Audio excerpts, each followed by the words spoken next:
Hello, everyone. This week's lecture is recording, once again, in order to use the time in classroom, later today, that is, for a follow-up of the tutorial a couple of weeks ago when there wasn't enough time to discuss all the interesting questions that you, the students, had raised. So the lecture today is about the period 1170 to 1250, and I will now proceed to share my screen for you. Here we go. 1170 to 1250 with the subtitle Town Life, Universities and Commerce, Art in a New Era. Now that title is perhaps not entirely accurate because we'll also look at buildings and artworks that did not originate in an urban context. And also city life on a large scale was a new feature in Western Europe, but in Byzantium and in the Islamic territories, large cities had existed for centuries. As early as in the 6th century in Constantinople during the reign of Justinian, Constantinople became the largest city in the world with a population of about 500,000 people. And in the 10th century, Baghdad in Islamic Iraq, more than double that, with a population between 1 and 2 million. In comparison, the largest city in the medieval West was Paris, in 1328, which was just before the Black Death or the bubonic plague hit Europe and reduced the population. Before that, in 1328, medieval Paris, had a population of between 2 and 300 people. No, 2 and 300,000 people, obviously, in the early 14th century. So medieval Paris, although the largest city in Western Europe, was a village compared to the mega metropoles further east. So the title that I've set for this week's lecture is relevant primarily for Western Europe, and that is also where I'll begin. And I will start in France and even in Paris with the rebuilding of the Abbey Church of Saint-Denis in today what is the northern suburbs of Paris. In the Middle Ages, it was a village or an abbey situated about 10 kilometers outside of Paris, or the central parts of medieval Paris. Now, the authors of your textbook, The Art and Architecture of the Middle Ages, they deal with the rebuilding of the Abbey Church in Saint-Denis in the previous chapter, the one that belonged to last week's class. And that is for chronological reasons. The division between last week's chapter and this week's chapter in the textbook is set to around 1170, and the rebuilding of Saint-Denis did take place before that. But I have saved Saint-Denis until today, and I think I explained that last week also, because the rebuilding of the west part of the existing structure, and particularly the eastern choir, the chancel of the Abbey Church, is commonly seen as the starting point of the architectural style that is called Gothic, and that develops from the mid-12th century onwards. So the rebuilding of Saint-Denis points forward in time, you could say, in the sense that the features that were introduced there were soon taken up in the building of other churches too, as we will see. Now, last week I discussed how the term Romanesque is a relatively recent invention. It was coined by art historians in the 19th century. And the term Gothic is post-medieval as well.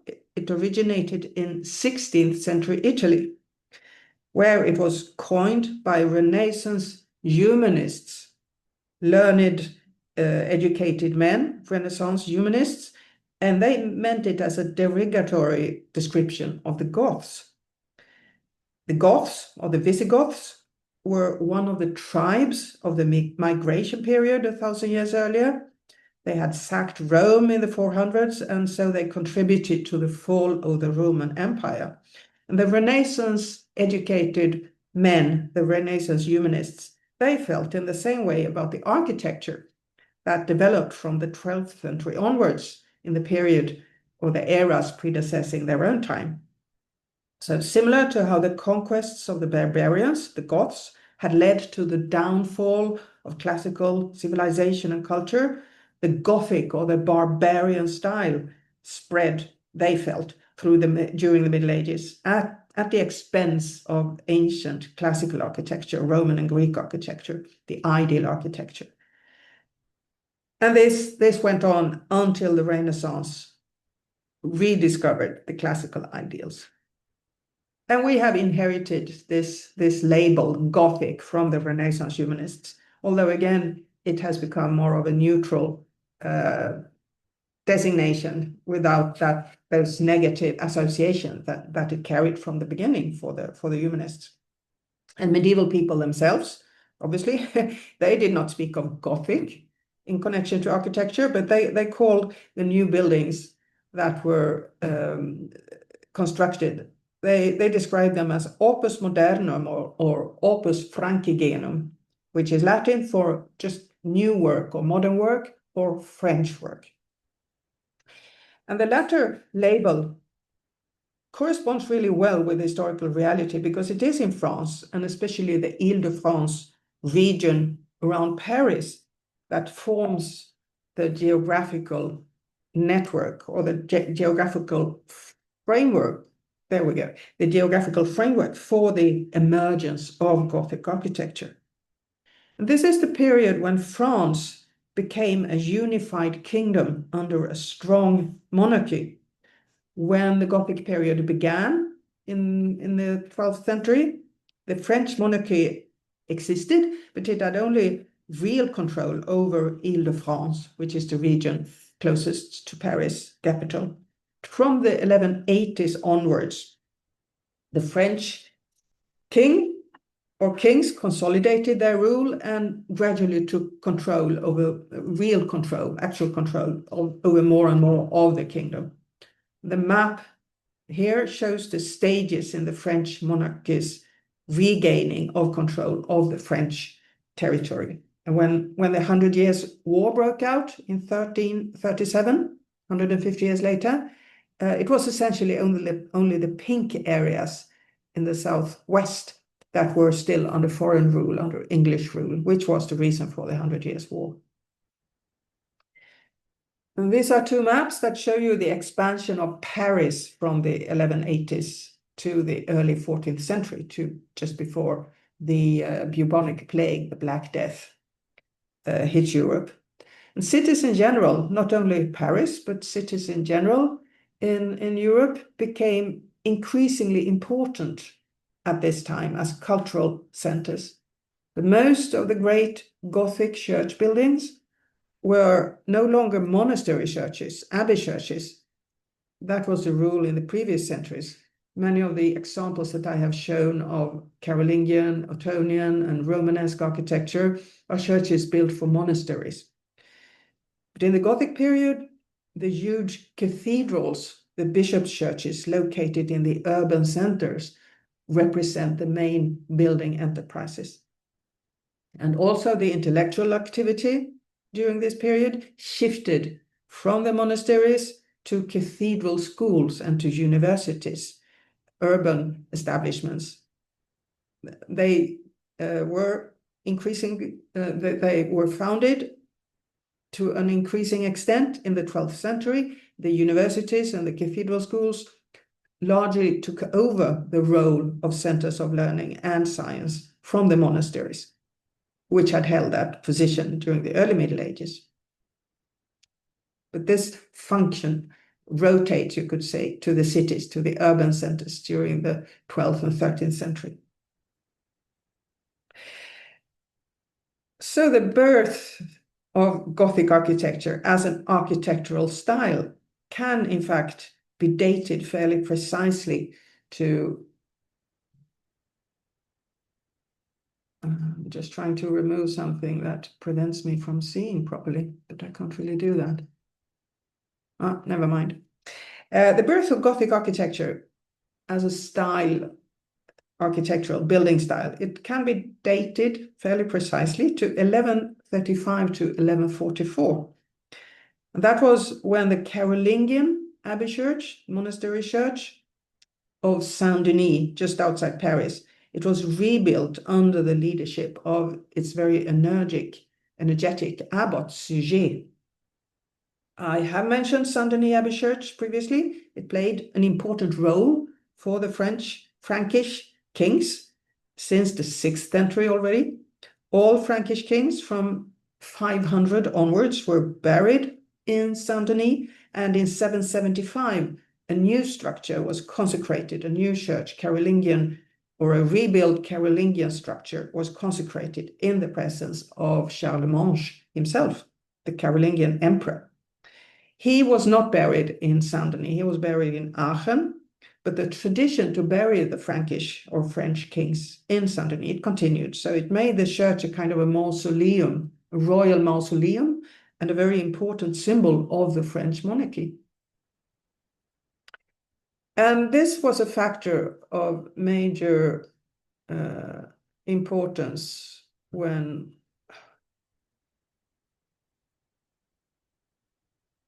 Abbot Suger in the 12th century initiated, in the 1130s, initiated the rebuilding of the church, the old Carolingian church. He complained that it was too small and dilapidated and couldn't house all the crowds that came there. He felt that it was dangerous to receive so many people in this too small and rundown building. This is Suger himself, actually, that you see in one of the stained glass windows of the new chancel that was erected under his guidance. He has shown himself humbly kneeling at the feet of the Virgin Mary in a scene in the stained glass window showing the Annunciation, when the angel Gabriel announces to Mary that she's going to be the mother of God. And we have Abbot Suger himself. Sugerius is written above his head, just to make sure that we are entirely aware of who this is. So he was the head of the abbey. He was a cleric, Benedictine monk, but he was also part of the kingdom's political leadership. He had been schoolmate to one of the French kings, Louis VI, and he was the political advisor and even the regent when his successor, Louis VII, went crusading to the Holy Land. This is yet still the era of crusades. And the French king went on crusade, and while during his absence, Abbot Suger was in charge of French politics. So he belonged to the absolute political elite in France, you could say. And he worked very actively to unite this divided territory under a strong royal power. And the rebuilding of the Abbey Church of Saint-Denis was, in fact, a part of this political program. To rebuild the church was a national manifestation that was dedicated to glorify the French monarchy. So it was a propaganda project, which also, incidentally, resulted in the monastery getting a partially new and spectacular church. And we know a great deal about Suger and his building project because he left behind several texts by his own hand in which he describes both the building process, its proceeding, and his thoughts on the result. And this is exceptionally rare for the Middle Ages. As a rule, the individuals behind building projects of the Middle Ages are more or less anonymous. And even when we do know who commissioned the church, we have usually no way of knowing what the person himself or herself, in some cases, thought about the whole thing. But in this case, the individual Suger appears in full figure in his own texts, and he's eager to share his thoughts and his great pride in the result with his readers.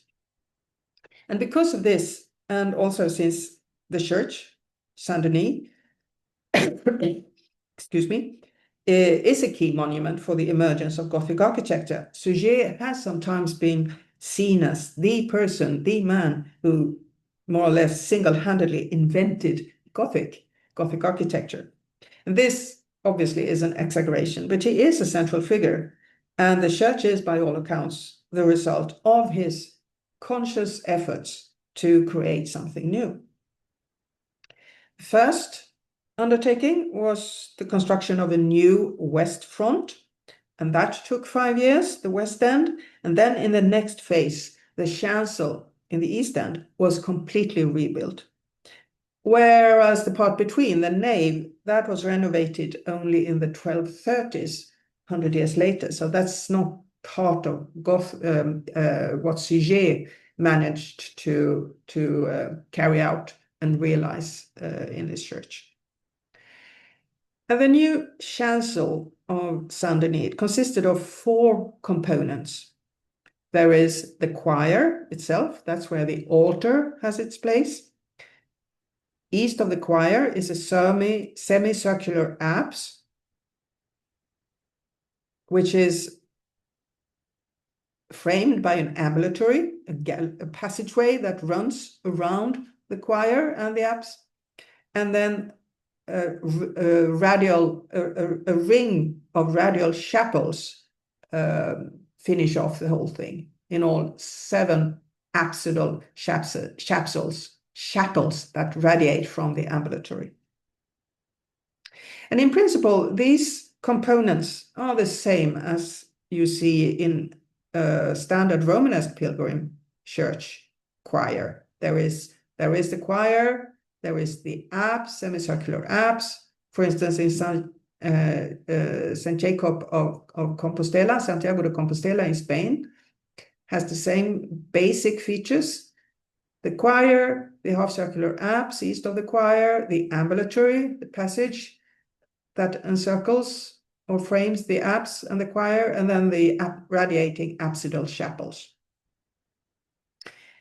The difference is that in the Gothic chancel, the spatial units are no longer separated by masonry walls that emphasize them as distinct architectural modules, as in the Romanesque choir.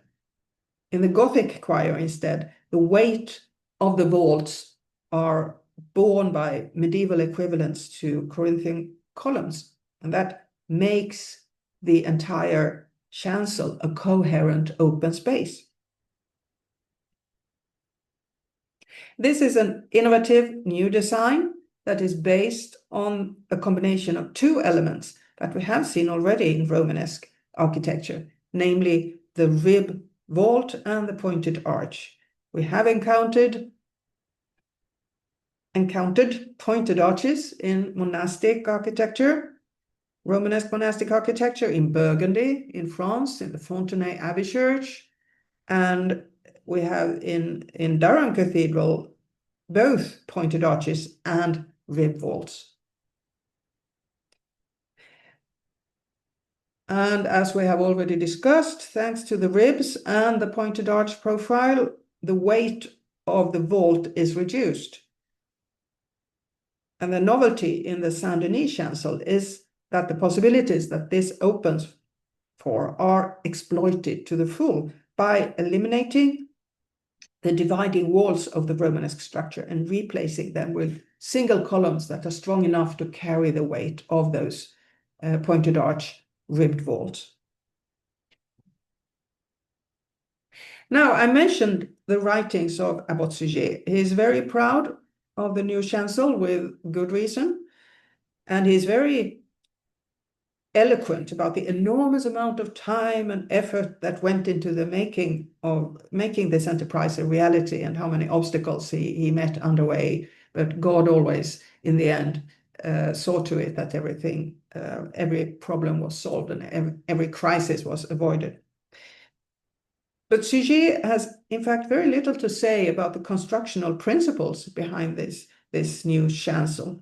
He writes virtually nothing about the innovative technology of ribbed vaults and pointed arches. And it's uncertain if he even had an eye for what was new in structural terms in the building project that he initiated and carried out. Maybe he didn't. He was, after all, the client, but he wasn't necessarily knowledgeable about construction technology and building technology himself. He hired the right kind of people for the project, and the result was amazing. And he maybe wasn't really, or didn't really have the knowledge enough to, or he at least wasn't interested in writing down or explaining the constructional principles behind this innovative new design. One thing that emerges very clearly, on the other hand, is how important the stained glass windows in the apsidal chapels were for Abbot Suger. He writes pages and pages about the stained glass windows and the iconography of the windows that he designed and the effect of the windows. They allowed light to flood in and to fill his church. And he writes about that elegant and praiseworthy extension, a circular string of chapels, that's the radiating apsidal chapels, by virtue of which the whole church would shine with a wonderful and uninterrupted light of most luminous windows pervading the interior beauty. And this is not just any light, it's divine light that symbolizes the presence of God. It represents divine truth and spiritual enlightenment. When Suger, or a visitor to the church, contemplates the light that radiates through the windows and is reflected from the gold and gems of the sacred vessels in the church that he also describes in many words and is very fond of, to contemplate the brilliance and the luminous shininess of the gold and gems and the light that floods in through the windows. In doing this, the soul can feel itself lifted up from the inferior realms of this world to higher immaterial spheres. So it's a transcendental experience that can be generated by the visual perception of physical light. And Suger himself, he describes having such transcendental experiences when he delights in the multicolored splendor of the gems on the abbey's altar frontal, for instance. And he may well describe actual experiences that he had, but in addition, it might be a way of defending himself against critique from his contemporary Bernard of Clairvaux, whom I mentioned in, I think, the previous class. They were exactly more or less of the same age, or almost of the same age, but they had very different mindsets and opinions about church art. Bernard of Clairvaux, he was not Benedictine, he was Cistercian. He was the abbot of the Cistercian monastery in Clairvaux. He was very stern and ascetic, and he disliked images in cloisters, and he, in fact, condemned all expensive excesses in church art. That was unnecessary and that was immoral. To spend money on decoration, precious altar adornments, for Bernard, that was blatant expressions of the shameful worldliness and decline of spirituality that he saw all around him in all too many abbeys and ecclesiastical institutions. So when Abbot Suger argues in his text that the material splendor of his church and the stained glass windows and the sacred vessels that inspire the soul to rise to higher immaterial spheres and contemplate divine truths, it may be his way of defending himself and countering Bernard's opposition to all that money being spent on church adornments. I will now take a brief break, but stay tuned. I will soon resume this lecture.